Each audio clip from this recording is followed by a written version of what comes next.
વડોદરાના BBC road પર ડ્રેસની દુકાનમાં તસ્કરો ત્રાટક્યા। વડોદરાના બીબીસી રોડ પર હવેલી તરફ જવાના માર્ગ પર આજે વહેલી સવારે 5 વાગે ડ્રેસની દુકાનમાં તસ્કરો ત્રાટક્યા। તસ્કરો સીસીટીવીમાં 2 જણા નજરે જોવા મળ્યા હતા। લાખોના ડ્રેસની ચોરી અને કેશ 47,000 રૂપિયાની ચોરી આ પૈસા વેપારીના હતા।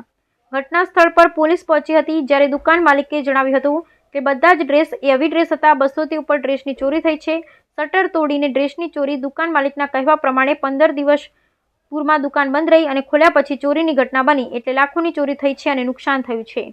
સવારે હું ઘરેથી નીકળતો હતો દુકાન માટે, મને બાજુમાંથી ફોન આવ્યો કે ભાઈ તમારી દુકાનના તાળા તૂટ્યા છે।